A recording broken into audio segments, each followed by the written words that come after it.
협의 이혼 의사 확인 절차를 보겠습니다.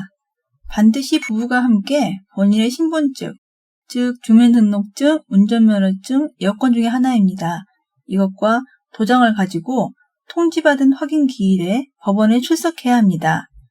첫 번째 확인 기일에 불출석하였을 경우에는 두 번째 확인 기일에 출석하면 되지만 두 번째 확인 기일에도 불출석한 경우에는 확인 신청을 취하한 것으로 봅니다.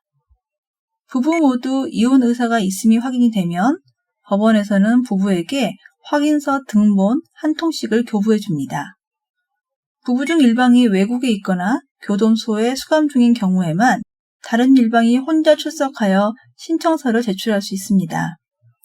부부 중 일방이 외국 또는 교도소에 있는 경우에는 법원에서 그 제외 공간 또는 수감된 교도소로 이혼 의사 확인을 요청하는 촉탁서를 보내서 이혼 의사가 있다는 회신이 오면 상대방을 법원에 출석하도록 하여서 이혼 의사 확인을 합니다.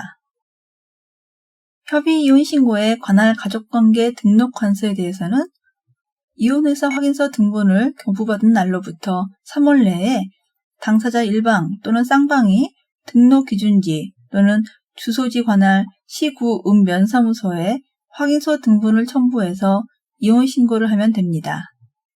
제출할 서류는 법원에서 발급한 확인서 한 통과 신고인의 주민등록증과 도장을 준비해야 합니다. 미성년인 자녀가 있는 경우 이혼 신고 시에 협의서 등본을 첨부해야 합니다. 양육과 친권자 문제에 대해 심판을 받은 경우에는 그 심판 정본 및 그 확정 증명서를 첨부하여서 친권자 지정 신고를 해야 합니다. 임신 중인 자녀는 이혼 신고 시가 아니라 그 자녀의 출생 신고를 할 때에 협의서 등본 또는 심판 정본 및 그 확정 증명서를 첨부하여서 친권자 지정 신고를 해야 합니다. 법원에서 이혼 의사 확인을 받았더라도 이혼 신고를 하지 않으면 이혼이 된 것이 아니고 이 기간이 지난 경우에는 다시 법원의 이혼 의사 확인을 받지 않으면 이혼 신고를 할 수가 없게 됩니다.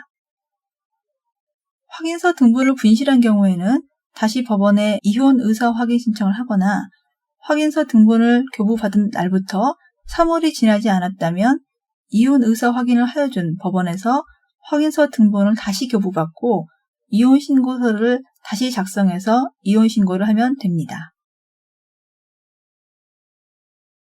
이혼의 효과는 협의 이혼 신고를 함으로써 부부관계는 해소됩니다. 그러나 협의 이혼 신고 자체로 부부의 재산 문제까지 일거에 해결되는 것은 아닙니다. 따라서 위자료나 재산 분할 등 재산 문제에 대해서는 별도의 합의를 하여야 하지만 대개 위자료나 재산 분할 문제를 거론하는 경우 이혼의 합의조차 원만하게 이루지 못하는 경우가 많습니다.